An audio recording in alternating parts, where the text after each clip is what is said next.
afternoon, and welcome to UniTEA, uplifting and inspiring our community. Thank you for joining us today. Ladies and gentlemen, we have a beautiful afternoon in store for you.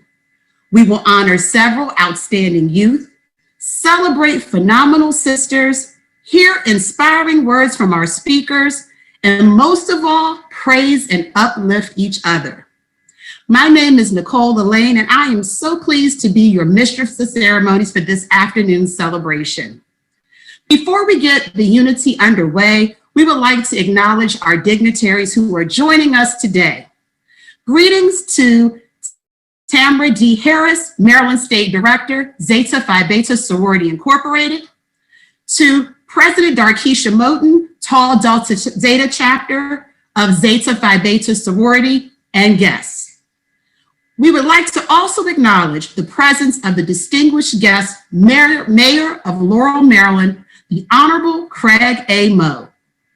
Greetings, national, regional, and state officers of Zeta Phi Beta Sorority Incorporated, our brothers of Phi Beta Sigma Phi Beta Sigma Fraternity Incorporated, Amici, youth, fellow Greeks, and guests.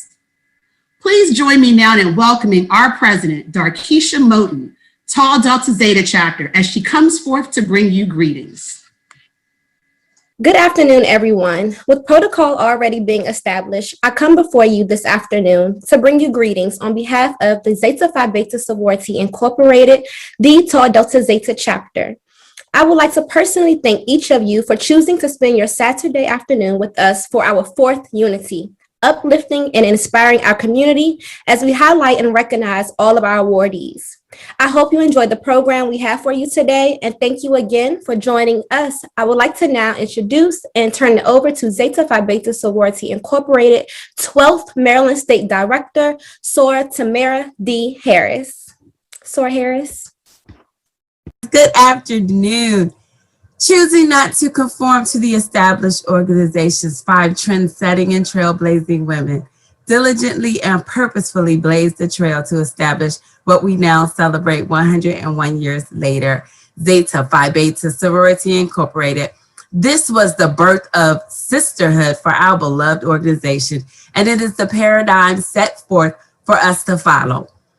As stated earlier, I am Tamara D. Harris, the proud state director of the magnificent state of Maryland. I greet you on this auspicious occasion and hope that the UniTEA brings great pride, joy, and the true feeling of sisterhood. More importantly, I pray that it affords each of you an opportunity to reflect on the sisterhood and the reach of your chapter, not only to one another, but to the sorority as a whole. Thank you for allowing me to celebrate sisterhood with you, and I look forward to seeing and witnessing the great work of Tall Delta Zeta Chapter. Have a great and wonderful UniTEA. Thank you so much, Madam State Director and President Moten. As you can see, we are doing UniTEA a little different this year because we have pivoted with the times of the pandemic, so bear with us as we are moving through, but we have an excellent tech team. I would like to next bring to our virtual stage our chaplain of Tall Delta Zeta Chapter, Marsha Brookins, who will bring today's occasion.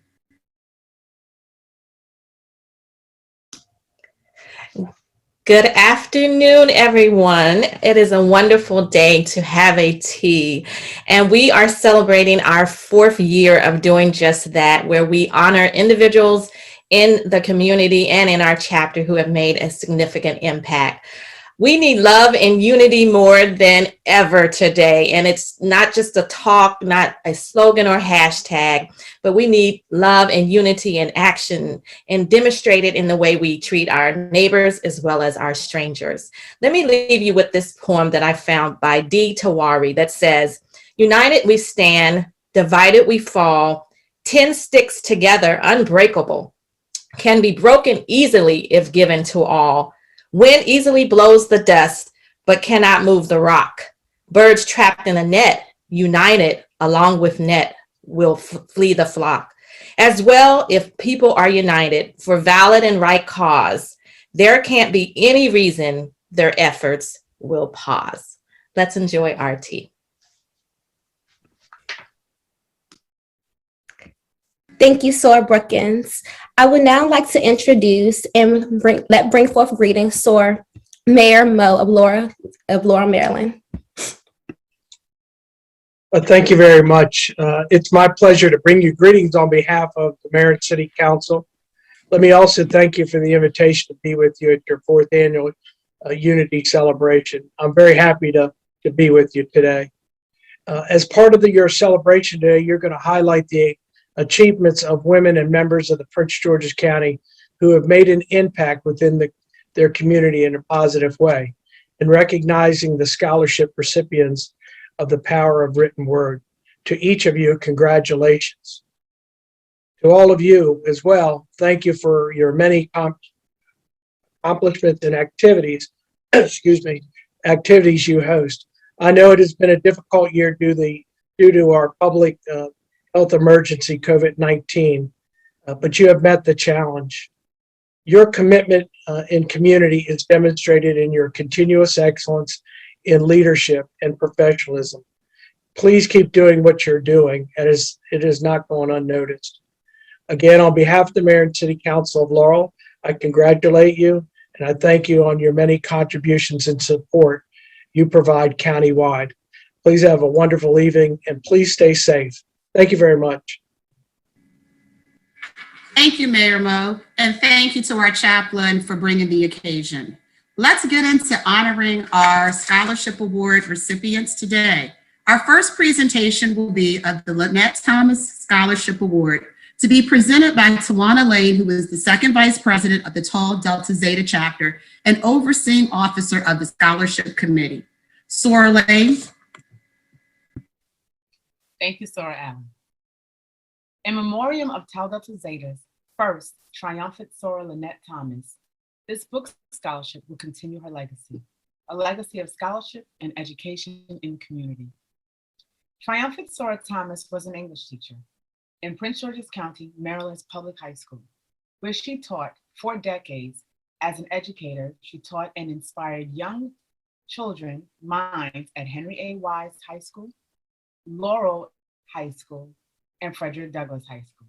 She loved teaching and valued the students, and she also valued her community.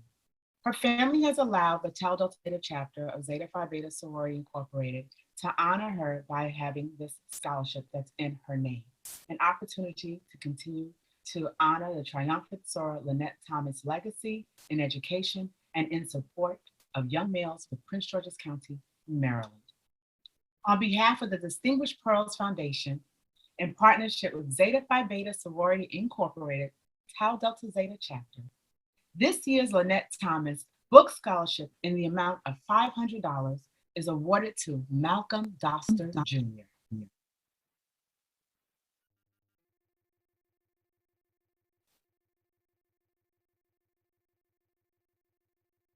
Malcolm is a senior at Charles Herbert Flowers High School of Prince George's County Public Schools.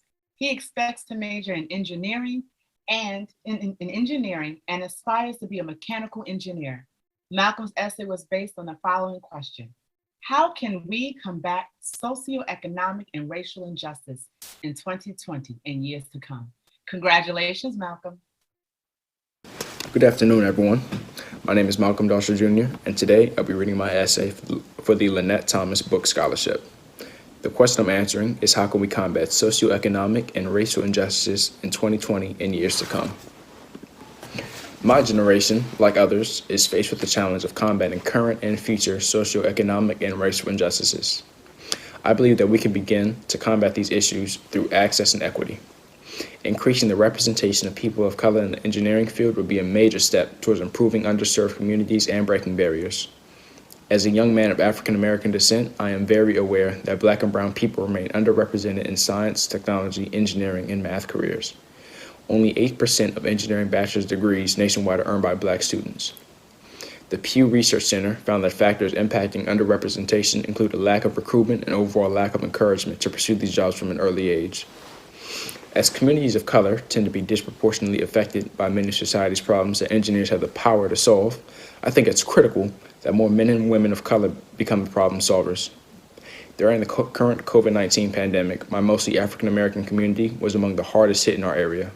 I witnessed family and friends impacted by the virus. At the same time, I watched engineers step up to create innovative solutions to save lives. From developing testing and contact tracing technology to 3D printed masks and other personal protective gear, engineers both advance society and save lives, all while doing their jobs. As I continue to watch engineers make a difference in real time, it lights a fire beneath what I already know. I want to be a part of these solutions. It also reminds me that my generation could be the change toward a more diverse STEM future, acutely aware of the needs and positioned to make a positive socioeconomic impact in all communities. I am currently completing a year-long internship in the competitive Circuit Aspire program at the Johns Hopkins University Applied Physics Laboratory. I was one of just 17 students in a pool of 700 applicants offered access to state-of-the-art technology and a chance to earn research experience. One focus of this internship was to introduce STEM careers to the trailblazers, high-achieving scholars from undeserved backgrounds and other minorities.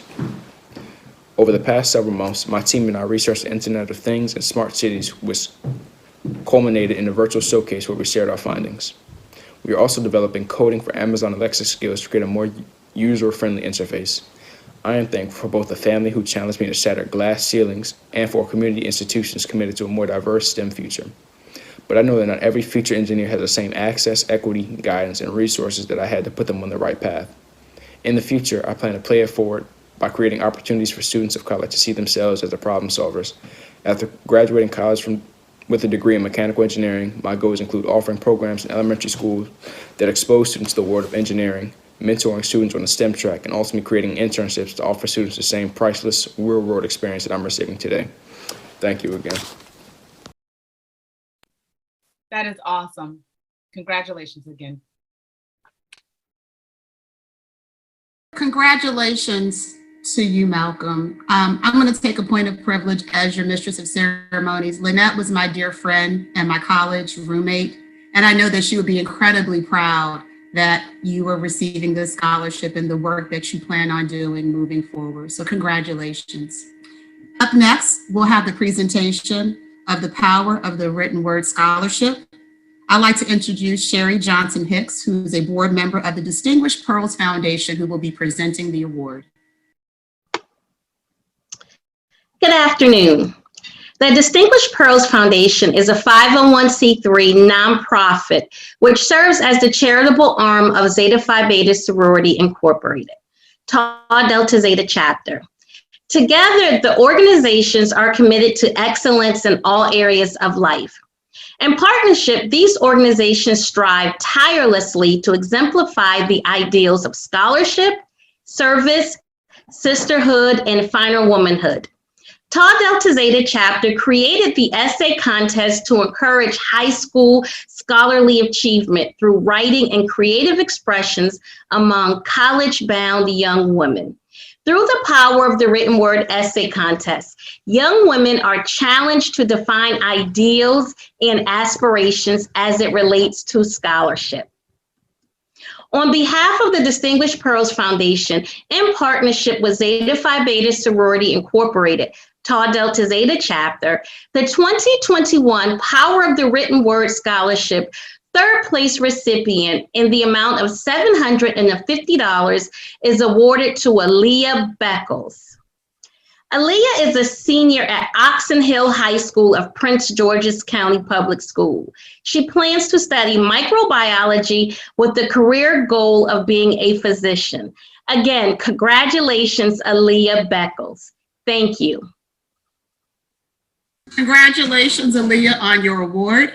Next, we will have Kim Galloway, co-chair of the Scholarship Committee, to the screen, who will announce the second place winner. Good afternoon, everyone. The second place winner, the second place scholarship in the amount of $1,000 is awarded to Kamara Kelly.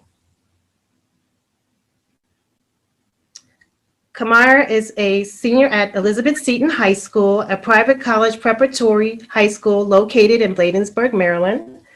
She is planning to study public health and political science with an overall goal of pursuing a career in public health policy. Congratulations, Kamara.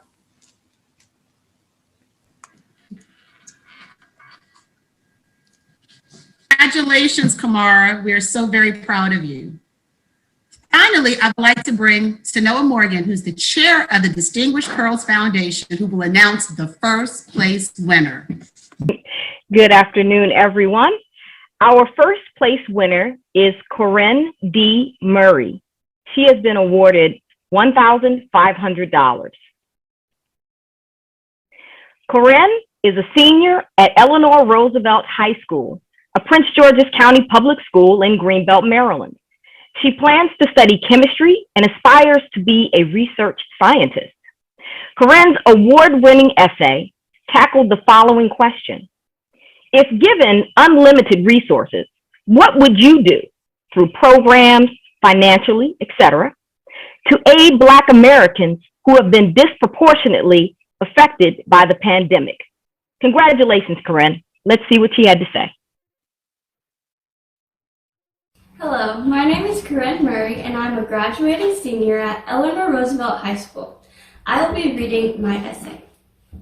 The pandemic continues to ravage the lives of Americans across this country.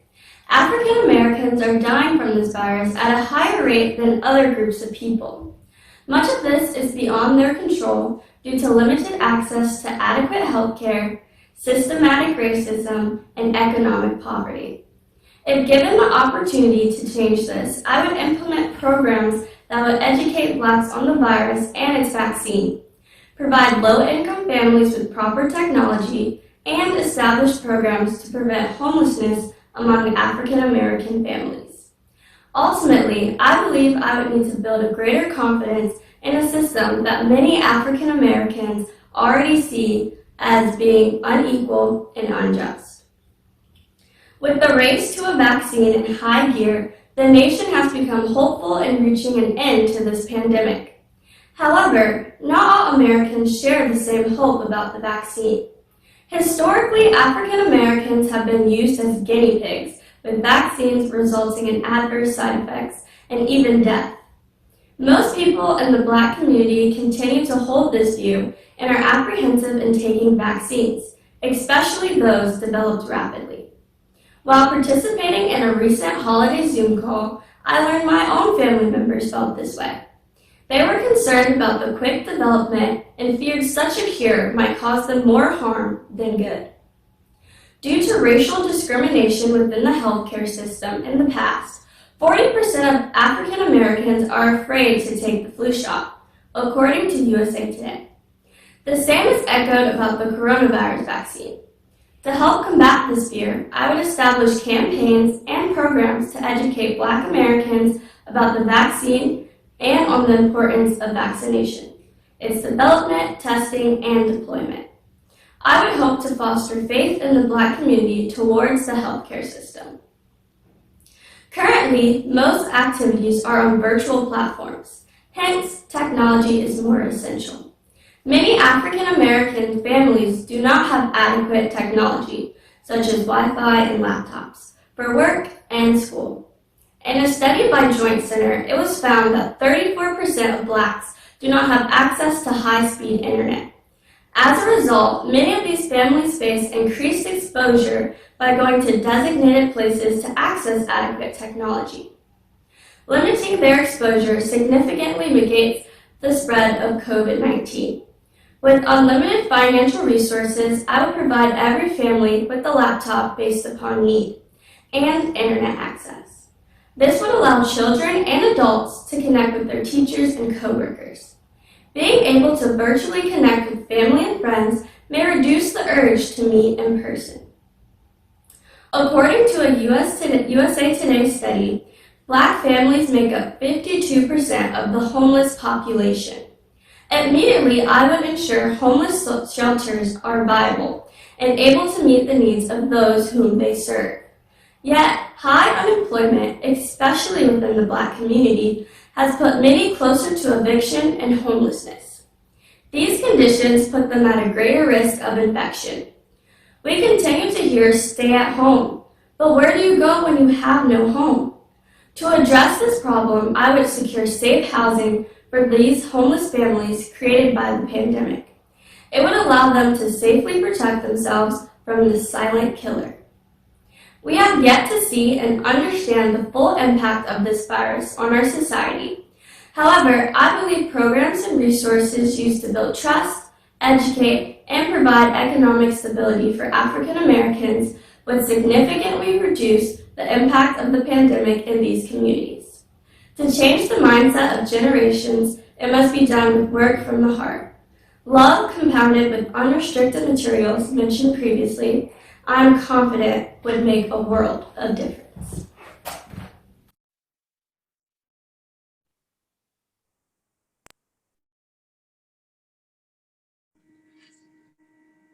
Congratulations, Corinne. Would you like to say something in behalf of accepting your award?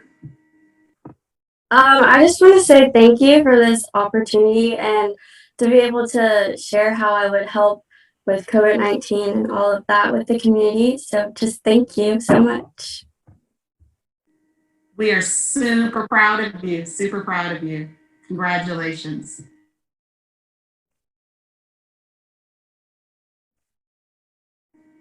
Okay, well, actually, since we're all virtual, we have a short commercial break in just a second. However, due to technical difficulties, one of our earlier winners was not able to be recognized, and we would like to ask Malcolm if he would like to be recognized at this point. We want to make sure you get your roses here. We want to say congratulations to you, Malcolm.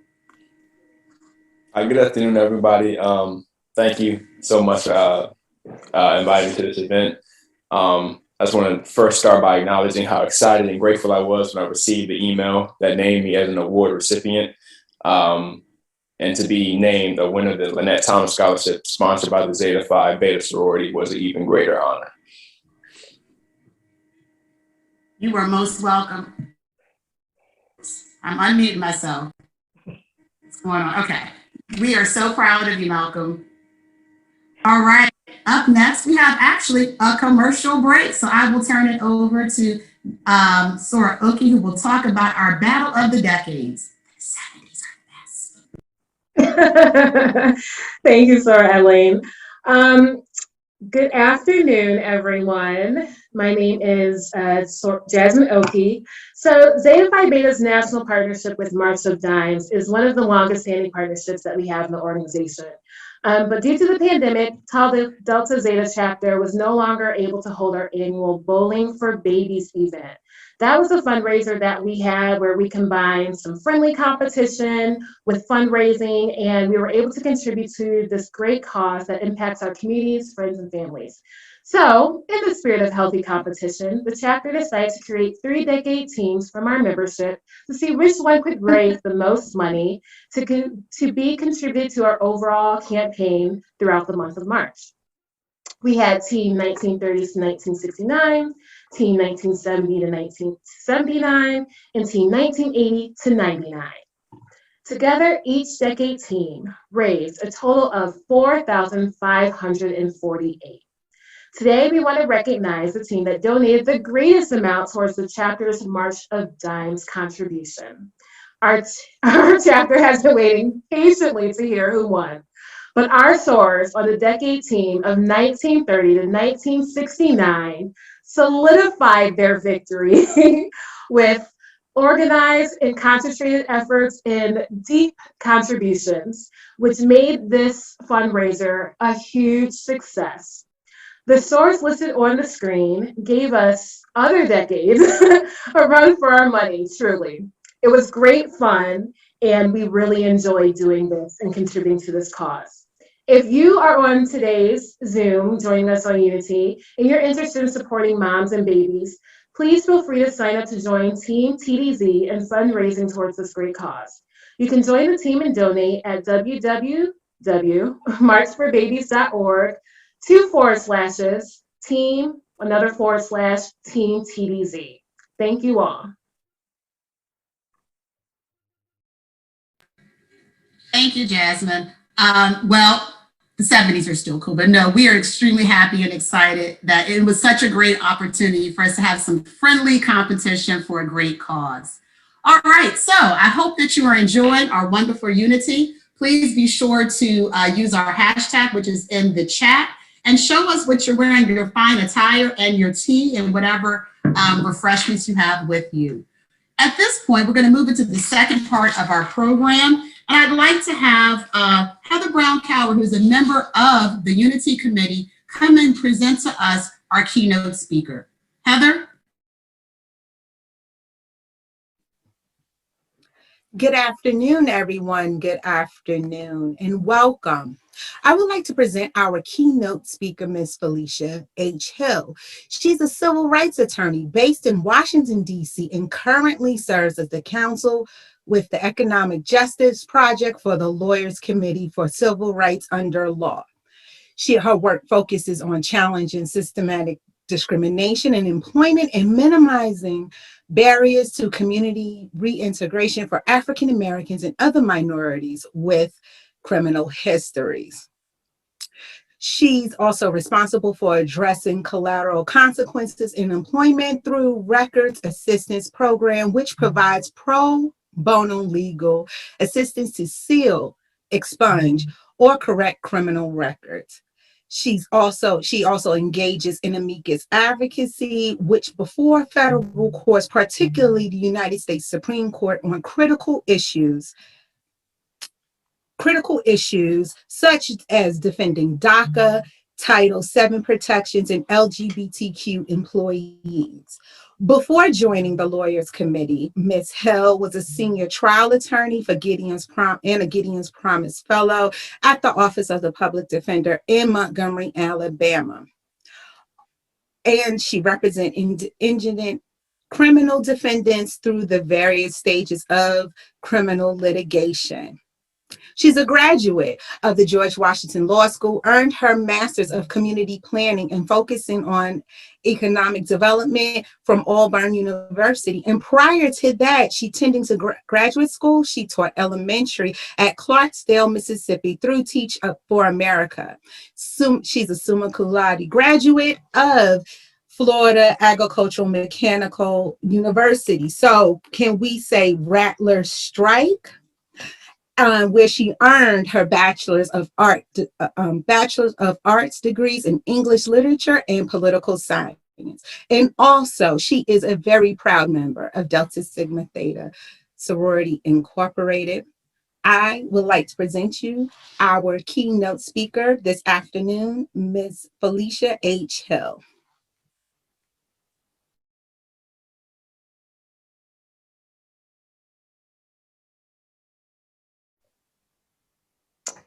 Good afternoon, everyone, and thank you so much to the Delta Zeta Chapter of Zeta Phi Beta Sorority Incorporated. I want to especially thank Darkeisha Moten for her leadership in putting together this very inspiring event. I am so honored to be here with you all today. I'm going to be honest with you that this has been a very difficult week, really month and year. And if I'm being really reflective, there has been a 400-year weight on my chest for as long as I can remember. And thinking of something inspiring to say to this audience on this day after this week has been challenging. And so in preparation for today, I began reflecting on what to say to all of you. And I flipped through some of my favorite books and speeches and poems and essays, just hoping to find something, really anything that would ignite a spark in me and help me to motivate all of you. To put it mildly, these are really hard times and they feel more difficult than usual. I don't know about you, but for me, there is this overwhelming sense of dread and fear whenever I turn on the news or log on to social media. And it's getting harder and harder every single day to want to continue to fight for racial justice, because it just feels like every time that there's a semblance of forward progress, there is an increasingly more tragic backstep. And as I was thinking about how to even motivate myself to continue to fight for justice and move the work that I do forward, a quote that I have loved for years and once saw on a monument in downtown Montgomery, Alabama, where I grew up, came to my mind. And it says, "We will fight until justice flows like water and righteousness like a mighty stream." It's actually based on a scripture from the book of Amos, but Martin Luther King Jr. repeatedly wove this message into his speeches, including a speech that he gave in a church in downtown Montgomery during some of the first nights of the Montgomery bus boycott. And that speech and that quote in particular have become a driving force for me and the work that I do on a daily basis. I often go back and listen to that full speech, and so that's what I did before today. And as I revisited the speech, I did a little bit of research, and I came across a very interesting archive article about how Dr. King prepared for that particular speech. A little bit of background: Dr. King gave that speech to nearly 5,000 people, both inside and outside of a church downtown called Holt Street Baptist Church in Montgomery on December 5th, 1955, just 4 days after Rosa Parks was arrested for refusing to relinquish her seat on a Montgomery city bus. That arrest led to the first major civil rights campaign in the Deep South in over half a century. In that particular speech, Dr. King urges the audience, which has just voted to boycott the entire bus system, to continue that campaign until they achieved their ultimate goal of ending the humiliation and intimidation of Black citizens in Montgomery. I was struck by the care that Dr. King gave that speech, given the tension and the circumstances of Alabama in December of 1955. In another article I found, in an interview, Dr. King recalled that when he was working on that speech, he knew that, quote, "many of the Negro people were victims of bitterness that could easily rise to flood proportions. What could I say to keep them courageous and prepared for positive action and yet devoid of hate and resentment?" After reading that quote, I started reflecting on what it means to stay courageous and prepared without being filled with hate and resentment in times of difficulty and peril, like when yet another Black child is slain by police, or when states pass legislation to restrict access to the ballot in ways intended to specifically harm communities of color. Spoiler alert, I don't have all of the answers, but I do have a few lessons that I have learned about peaceful preparation under turmoil as a civil rights attorney. The most important thing that I've learned in this work is that you have to bring your most authentic self into every space you enter and occupy that space fully. I know it sounds really cheesy, but you have to be yourself. There are like a million different possibilities for what you can do with your time and your talents, but you have to find that thing within yourself that no matter what, you can call your own. Your true work on earth is what you've been called to do, and it is your offering. Your fullest and highest expression comes when you do what you love and you have a passion and a spark for it. When your personality comes to serve the energy of your soul, that is authentic empowerment. Let me say that again. When you can take your personality, and we all have one, some are bigger than others, and use it to serve that which is deeper, stronger, higher, wider than what you could ever imagine. When you align the energy of your personality with your soul, no one can touch you. You have to find your intention, your purpose, your reason. Think about this. There are like, millions of bakers in the world, right? Some sell cakes and some sell creativity. Some sell cookies and others sell flavor. Some sell cupcakes and others sell celebration. What you bring to the world will be unique, but you can't let what sets you apart and what makes you different keep you from showing up authentically. No experience is wasted. Every mistake and every victory is critical to preparing you to occupy every space you enter. I often joke with my family and friends that I am from everywhere and nowhere and have lived about 1,000 lives. And let me tell you what I mean by that. So I was born in a car in front of the hospital in Belgium. Both of my parents were in the military at the time, and my mom didn't quite time her afternoon errands right and drove 40 miles in each direction to pick up my older siblings from school while she was in labor. The 80s were a crazy time, you know. If you know, you know. And after growing up in 5 different places in 2 different countries before high school, I went into my awkward high school years at an all-Black Catholic high school in Montgomery, Alabama, as the new girl from Nebraska. And needless to say, it made being a teenager even more difficult than it needed to be. And on top of that, unlike these spectacular award winners today, I had no earthly idea what I wanted to do with my life. There was the phase where I wanted to be a doctor, and then there were the years I wanted to be an architect, and then I wanted to be a teacher before ultimately being inspired by my oldest sister's obsession with law and order when I decided that I wanted to be an attorney. I had no idea what that actually meant or how much work it took to become one. All I knew was that I needed to go to college, and I ultimately made one of the best decisions of my life and attended Florida Agricultural and Mechanical University. But I still had no idea how to get where I wanted to be, or more importantly, where I even wanted to be. So I majored in what other people told me I needed to in order to get into a good law school. I joined the clubs that other people told me would look good on an application, and I did the internships that other people told me would set me apart from everyone else. Then midway through my junior year, I decided to spend half of my senior year in Africa, and then I missed the LSATs, which are an admission test that you have to take in order to apply to law school.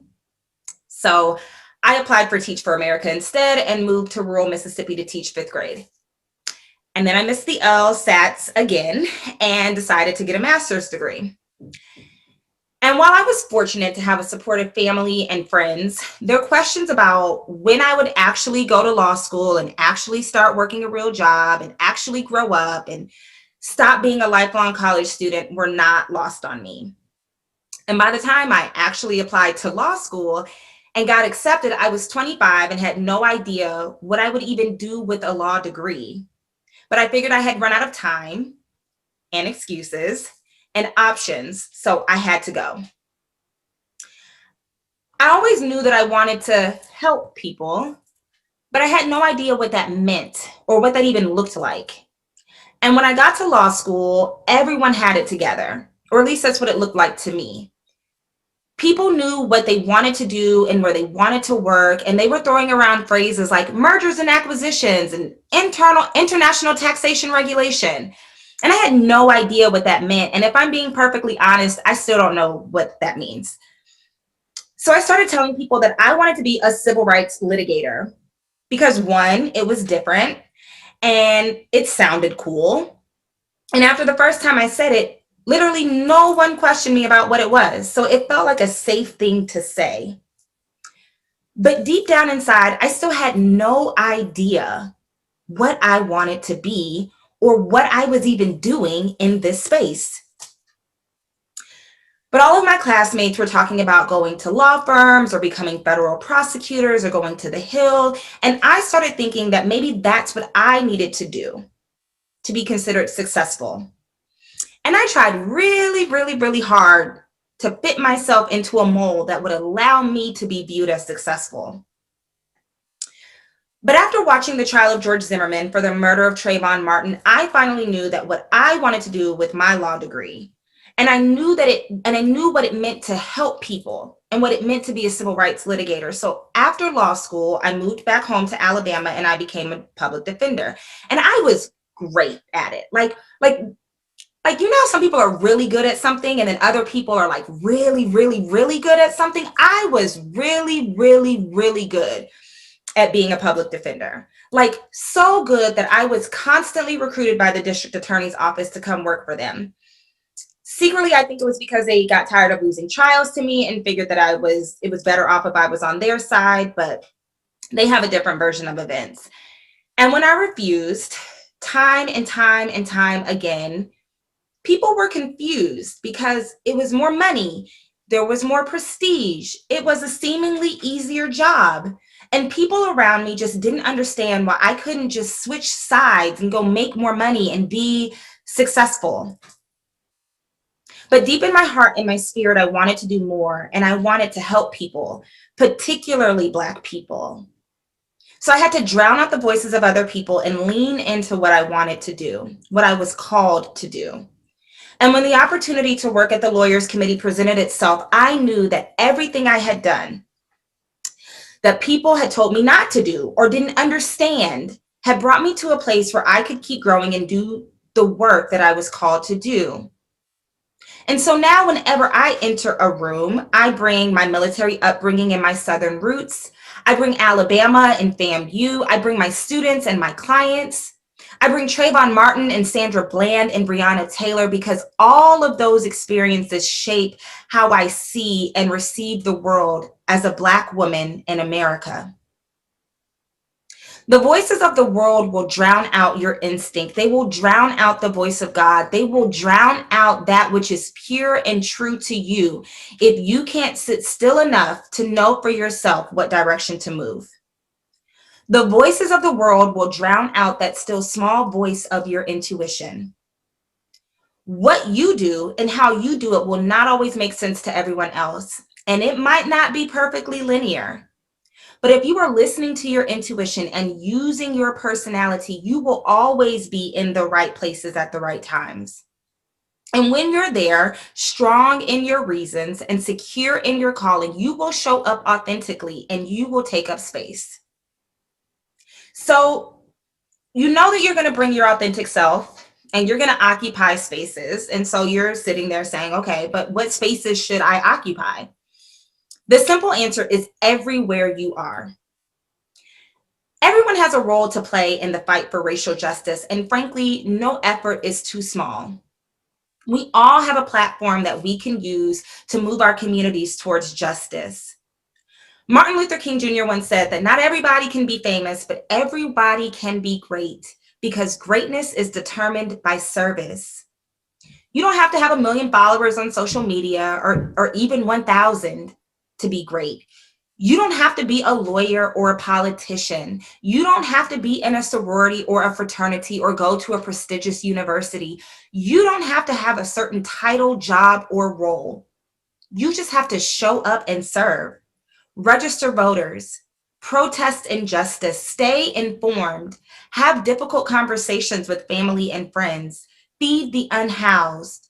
All of these things move the ball forward and get us closer to the equity that we've been fighting for over the last 400 years. Rosa Parks was a seamstress. John Lewis was a student. Ruby Bridges was a little girl. Jimmy Lee Jackson was a veteran and a woodcutter. There is no right role or right career or right way to serve. Showing up in your community and meeting the needs of the people who live there is critical. It's also important to make sure that when you are in a space, you always say the names of people who should be in that space but are not, because they don't fit a certain profile. They don't look a certain way. They don't have a certain pedigree, especially women of color, and in particular, Black women. It's important to center the voices and narratives of the people who are not present in spaces but are being discussed. That is your service. Lastly, and I would argue that this is the most important thing to know, that this work is a marathon. It is not a sprint. The fight for racial justice has been going on for centuries, and it is a long way from being over. Protesting is great. Don't get me wrong. Litigation is wonderful. It's what I do. I live for it. I thrive on it. Letter writing campaigns do make a difference and they help. But it is the consistency over time of these things that is critical. It is not enough to show up just one time or twice or 10 times or even 100 times. You have to show up every single day committed to your cause. How you show up will vary from day to day, but you can't give up because your cause has a setback. Remember on that quote, we will fight until justice flows like water and righteousness like a mighty stream. It's a call to action. Water is one of the essential elements, often thought to be gentle, purifying, and cleansing. But water is powerful and corrosive. Over time, it can carve into mountains and shift landscapes. It can put out fires, like the fires of sexism, the fires of homophobia and transphobia. It can put out the fires of xenophobia. It can put out the fires of racism. It can put out the fires of hate. It won't happen overnight. It definitely takes time, but it is possible. And if you give up just because it gets hard or because you don't get the result that you wanted the first time, you won't get anywhere. Thurgood Marshall is one of my favorite jurists, and he had a lot of setbacks as an attorney. We're all very familiar with his work on the landmark case of Brown versus the Board of Education of Topeka. But what's most impressive about that case is that it took decades to bring. There were several cases that he and his team brought before that case. Some of them were successful. Most of them were not. But Marshall didn't give up. He and his team of lawyers kept bringing cases. They kept fighting. They kept challenging what they knew was wrong until finally they got a victory. And then they kept fighting, and they slowly eroded every possible defense for the racist educational policies at that time until there was no other option but to desegregate schools. And then they kept fighting because they knew that no matter the defeat or the victory, that the battle persists. And as we have seen, just because we win on one front doesn't mean that the fight for racial equity and social justice is over. So I want to leave you with this. Remember to show up. Bring your authentic self into every space you enter. Create spaces for other people, especially women of color, and in particular, Black women. Say the names of the people who aren't in the room but should be when there are important discussions happening. But most importantly, fight. And don't stop fighting until justice flows like water and righteousness like a mighty stream. Thank you so much for your time.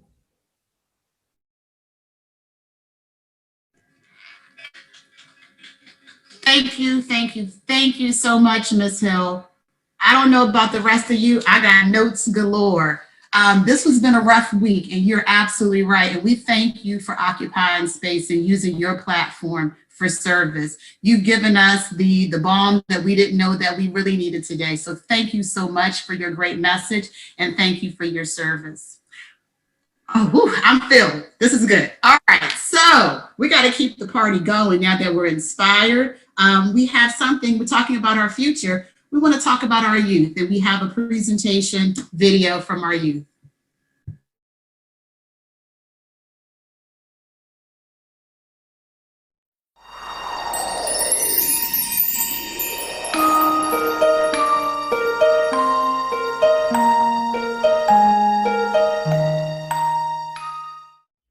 Where's the world that you created and the stories that you painted with words that made me feel 10 feet tall? Where's the magic in the moonlight, the surprise hidden in plain sight? No, I don't see much to inspire much at all. And I'm ready now to fly away, and gravity won't get up. Thing to say, it's my choice if I get to touch the sky. Is it possible that the square root of impossible is me? It's so possible. Watch me rise high above my obstacles. Watch me become who I'm supposed to be. Oh, the possibilities. 'Cause the square root of impossible is possible in me.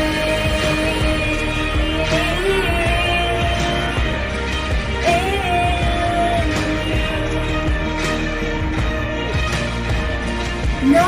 underestimate me. I'm in the road to come and save me. Just cause I'm small don't mean that I can't hit the ground. Ooh, I might not be there yet, but I'll get there, bet on it. Cause I'm already 3 feet off the ground. Ooh, shut the windows and lock the doors.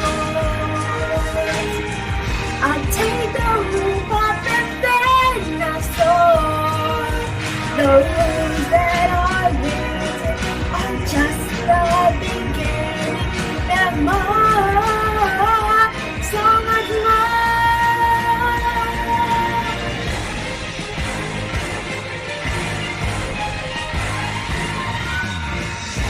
Don't tell me there's too far to go.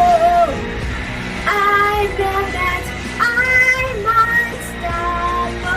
I'm ready now. Nothing's gonna slow me down.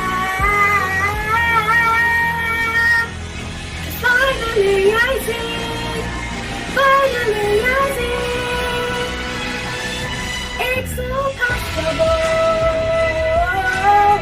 Watch me ride high above my obstacles. Watch me become who I'm supposed to be. Oh, the possibility. Don't tell me it's too far to go. I know that I'm unstoppable. Cause the square root of impossible is me.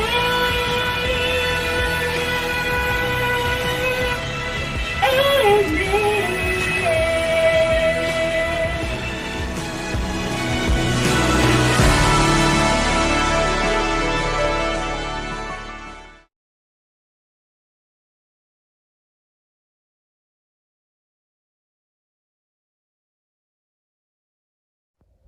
Do not be afraid to fail.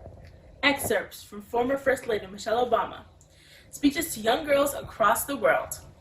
My best advice to girls and women is do not be afraid to fail. Because that oftentimes is the thing that keeps women and girls back. Because we think we have to be right. We think we have to be perfect. We think we can't stumble.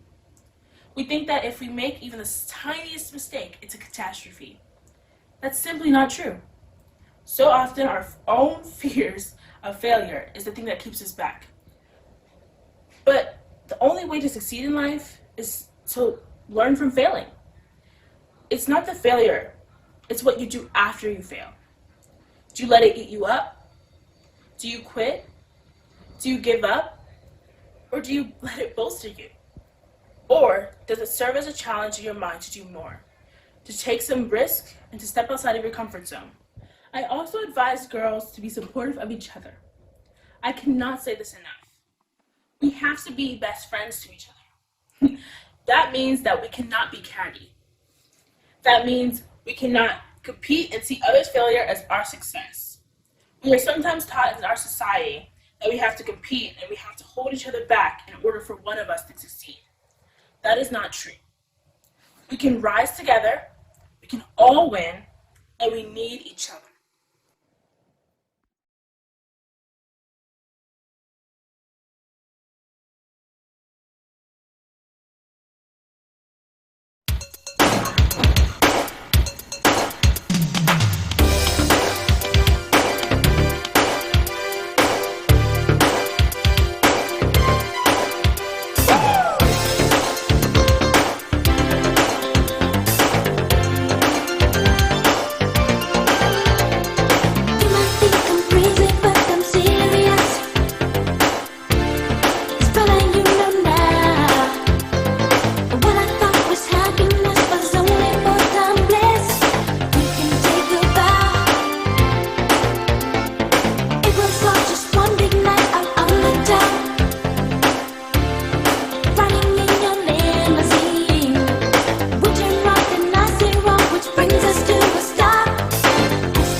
All right. Hopefully you had an opportunity to refresh your beverage. That was an ode to the 90s. Remember those 90s? And when we were able to make those moves? Yeah, that was a bygone era for us at this point, for some of us. I would need a lot of Bengay. All right, at this point, we're gonna move into the next part of our program. And I wanna give you a little background about the UniTEA Awards before the awards are presented. In 2018, Tall Delta Zeta Chapter was preparing to celebrate 15 years of service to Laurel, Maryland, and decided to host UniTEA as a way to celebrate and highlight the spirit of sisterhood, not only within Zeta, but within the Divine Nine and all women in our community. Tall Delta Zeta acknowledges and supports women who have made an impact in the community. So for our first award, I'd like to introduce Carissa Myers, who is the president of Tall Delta Zeta Chapter's Youth Advisory Council, who will give the first award. It is with great pleasure that I come before you on behalf of the Youth Advisory Council to help introduce the 2021 Young Sister of the Year. Zeta Phi Beta Sorority Incorporated was the first of the National Panhellenic Council member organizations to establish auxiliary groups.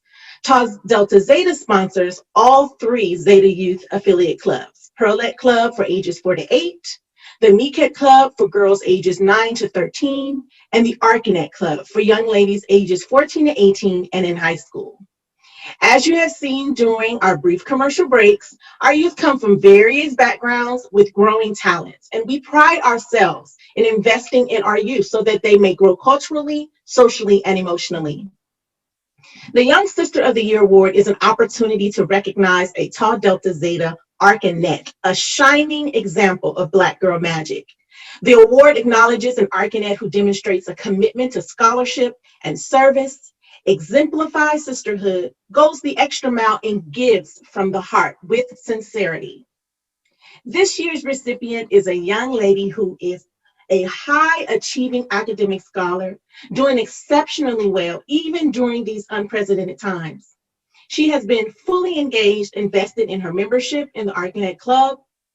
She was recognized with the Outstanding Performance Award for Exceptional Leadership, Communication, Sisterhood, and Teamwork in the fall of 2020. She is a future lawyer, politician, and interested in issues such as women's equality, racial injustice, LGBTQ rights, children's safety, and immigration. She is trustworthy, responsible, sensible, and hardworking. Elected by her peers to serve as the vice president of the Arcanet Club, she takes initiative and is willing to jump right in to support or encourage other young ladies. A trained ballet dancer, she is also no stranger to discipline and creativity. On behalf of the Youth Advisory Council, it is my honor to present to you the 2021 Young Sister of the Year Award recipient, Arcanet Josephine Coward.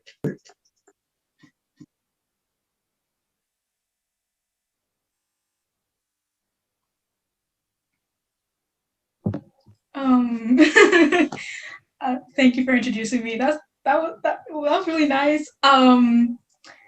This is my first year as an Arcanet, and I'm very happy to be here. And y'all are very welcoming to me. So thank you. I never expected me to win an award or become vice president of the Arcanet. So it's really nice, and I am highly honored to be accepting this award this year. So thank you for accepting me into your family. So thank you. Congratulations, Arcanet Josephine. We are extremely proud of you. By birthright, you knew you were going to be a part of this family, so you had no choice. So congratulations to you. All right.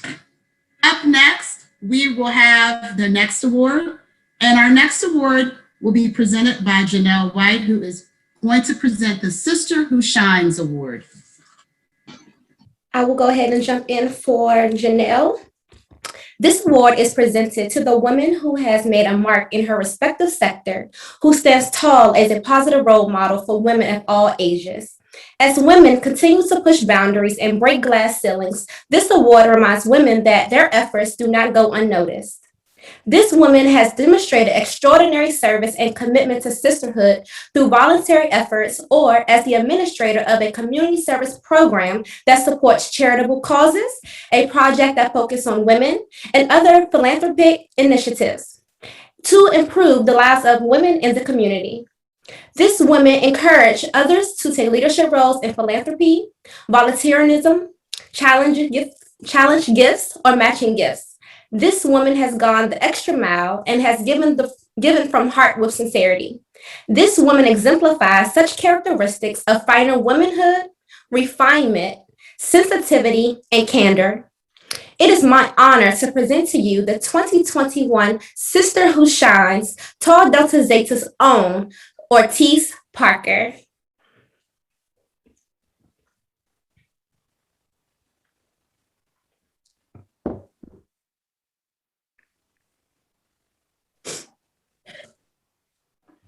Greetings to all. Thank you all so much for this prestigious award. Thank you to the UniTEA committee and for the persons that nominated me for this wonderful recognition. I was indeed shocked, but grateful. Thank you to my sorors of the Tall Delta Zeta Chapter for embracing me with true love and support as I found my Zeta home. Sorors, you are why my Zeta light shines so bright. Sorry. Thank you to my mommy, my aunties, and my legacy for instilling me the acts of empathy and service. Every day, wherever you are, remember that you have the opportunity to be a light and a blessing. The best gift you can give everyone around you is your own courage to shine and to be your best self. Do not allow others to diminish your light due to their own fears. Instead, let your light shine so brightly that you illuminate a pathway for others to find their way out of the darkness. Be a source of strength and courage. And nothing can dim the light that shines from within. Again, thank you so much for my Tall Delta Zeta sorors, the state of Maryland, and the Atlanta region for giving me my opportunity to let my light shine. Thank you. Well-deserved honor, Soror Parker. We are extremely proud, happy, and blessed to call you our soror and to have you as a member of Tall Delta Zeta Chapter. You got everybody touching up their makeup. Come on now, folks, pull it back. Let's bring it back. Let's bring it back. All right. Okay, our final award will be the presentation of the Sister Who Serves. And I'd like to call to our virtual stage, Corliss McCain, who will present that award. Thank you, everyone. Good afternoon. This award is presented to a woman, religious institution, or community service organization, which through unselfish and distinguished service, significantly contributed and participated in service events in the community through various service activities. The recipient has contributed to the health, welfare, and safety of others through volunteer efforts or as the administrator of a community service program that supports charitable causes, a project that focuses on women's safety and health, or other philanthropic initiatives to improve the lives of the people in the community. The Sister Who Serves Award recipient exemplifies the ideals of Zeta Phi Beta Sorority Incorporated. The woman, this woman was the 8th president. She is nationally recognized and was the first female president of Prince George's Community College. She has more than 25 years of leadership experience and administrative responsibility in higher education. Under her leadership, Prince George's Community College was the only college in the state of Maryland to be chosen as the nation's 16 White House Champions of Change in community colleges. She's held memberships in organizations such as the American Association of Community Colleges, the American Council on Education, the President's Roundtable, the Harlem Renaissance Foundation, the Prince George's County Chamber of Commerce, and the Prince George's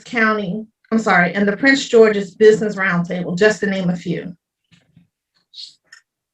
This woman is also a lifetime member of Delta Sigma Theta Sorority and a member of the Prince George's Community Alumni Chapter.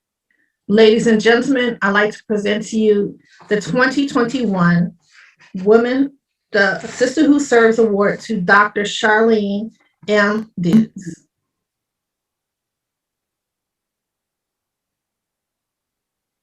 I am just absolutely delighted and honored to be with each one of you today.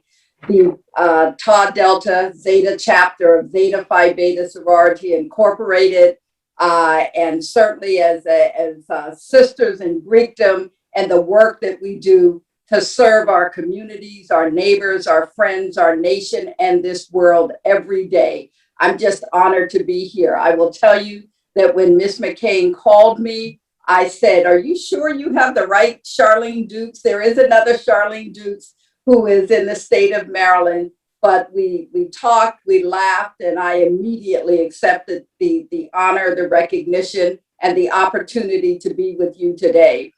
I will tell you that my family and I came to Prince George's County, Maryland in 1995 when I joined Prince George's Community College. And we have never looked back. From a small one stoplight town in Western Pennsylvania, I grew up with 8 brothers and sisters, and my mom and dad were always about service, that no matter where we were to always ensure that we were working hard to transform communities and transform the lives of the people around us as they too transformed our lives. So I've had the pleasure of working with more than 100,000 students who found their way to Prince George's Community College during the time that I was there. And I hope that their lives are better just as a result of our connecting with each other. And I know that there are women across our community who, like each one of you, the members of the chapter, the guests who are with us today, who simply exist to make the world a better place. And I am honored and humbled to be in the same space with each one of you. Thank you so much, and I have to show it. I love it.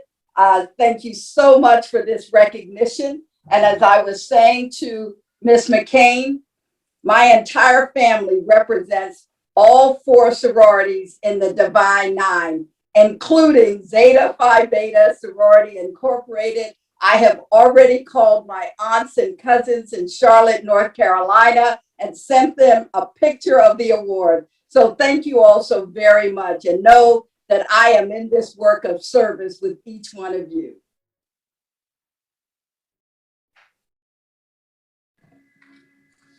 Thank you so very much, Dr. Dukes. And it is nothing but Divine Nine love. We are so honored to be able to recognize you today for your service.